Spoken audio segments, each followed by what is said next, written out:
Oke, ini soal nomor 15 saya yakin tidak ada penjelasan di menu ya. Tapi apa itu withdrawal dan leakage ya? Leakage itu kaitannya sama kebocoran, withdrawal sama penarikan ya.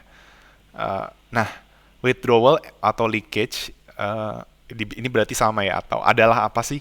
Nah, jadi teman-teman leakage sama withdrawal itu masuk ke dalam circular flow of income ya.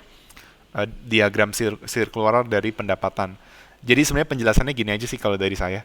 Ketika rumah tangga dan perusahaan menyimpan sebagian pendapatan itu, ya artinya tidak, misalnya rumah tangga tidak, pendapatannya tidak digunakan seutuhnya, nah itu bisa kita masukkan sebagai kebocoran. Nah, nanti kalian akan belajar di chapter selanjutnya bagaimana income yang kamu punya income itu kan dipotong sama pajak ya.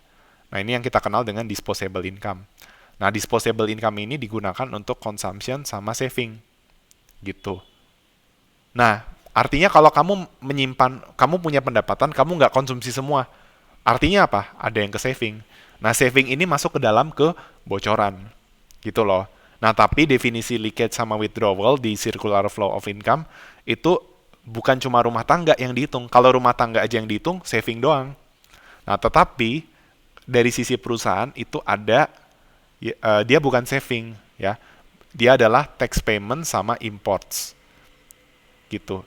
Kenapa? Dan memang leakage menurunkan flow of income. Ya iya dong. Kalau misalnya kalian menyimpan uang, artinya kalian apa? Kalian tidak konsumsi, berarti kalian saving. Betul ya, udah tahu ya. Nggak konsumsi artinya saving. Nah, dengan tidak, misalnya gini, kalian punya income bersih 800. Kalian cuma pakai konsumsi 600. Artinya apa? GDP-nya naik 600. Gitu kan. Tapi kalau seandainya si income bersih kamu pakai semua buat konsumsi, GDP-nya naik 800 gitu. Dengan kamu menyisakan saving 200, kamu cuma konsumsi 600. Nah, ini nih kebocorannya. Nah, kebocorannya ini adalah bagian dari saving gitu loh. Nah, itu kalau dari sisi rumah tangga. Nah, dari segi perusahaan itu ada tax payment sama import. Ya. Ya karena perusahaan kalau dia menyimpan uang, ya berarti misalnya dia tidak membeli barang untuk dia tidak mengimpor, ya membeli barang impor misalnya. Nah, itu juga bagian dari leakages ya. Mungkin sisa pendapatannya tidak dialokasikan untuk, oh sorry, gini penjelasannya. Ya, sisa pendapatannya dialokasikan untuk impor. Padahal impor itu mengurangi PDB. Meskipun betul impor naikin komponen lainnya, tapi impor itu mengurangi PDB. Nah, karena impor mengurangi PDB, maka impor ini bisa disebut sebagai leakage.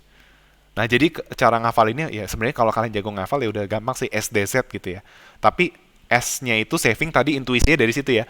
Kalau kalian punya uang, nggak semua kalian konsumsi, artinya ada yang kalian saving. Nah, saving itu bisa dibilang potensial kamu yang harusnya naikin GDP gitu loh. Kalau kamu bisa konsumsi, kalau kamu punya income 800, artinya sebenarnya kamu punya income bersih kamu 800.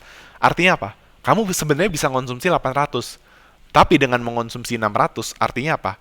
Ada 200 yang kamu nggak kontribusikan buat negara karena kamu saving. Nggak kontribusi ke GDP maksudnya. Nah, itulah kebocorannya itu, sebesar savingnya gitu ya. Nah, tapi dari segi perusahaan, itu ada kaitannya sama impor. Karena impor juga mengurangi GDP, padahal impor juga diperlukan kan untuk meningkatkan komponen lain. Nah, tapi impor ini bisa disebut sebagai kebocoran. Nah, sedangkan tax payment itu juga bisa dikategorikan sebagai indikator kebocoran. Kenapa? Karena dengan adanya tax itu akan mengurangi konsumsi. Padahal kalau konsumsi berkurang, GDP-nya juga turun. Nah, itulah sebabnya kenapa tax juga bagian dari perhitungan withdrawal atau leakage. Sehingga rumus dari withdrawal atau leakage adalah S tambah T tambah Z. Nah, Z itu adalah kode untuk impor. Nah, di jawaban B yang benar karena komplit juga.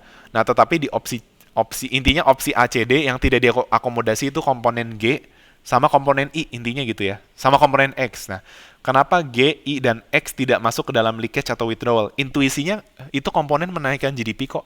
Kan GDP pakai pendekatan apa? Agregat demand apa? C plus I plus G plus NX atau X kurang M kan? Nah, ketika government expenditure naik, ceteris paribus, GDP naik kan? Nah, itu bukan kebocoran tuh kalau komponen G, ya kan? Begitu pula I naik juga nggak kebocoran, ya kan? Komponen X naik juga nggak kebocoran, dia justru menaikkan GDP. Nah, jadi justru yang menaikkan GDP itu nggak bisa masuk leakages atau withdrawal ya. Yang masuk leakages withdrawal itu yang mengurangi PDB, yaitu saving, tax, dan impor. Impor kodenya Z, jadi STZ. Oke, bukan cuma impor aja, bukan cuma text dan impor atau text dan save, tapi ketiganya. Itu adalah withdrawal atau leakage. Oke, terima kasih.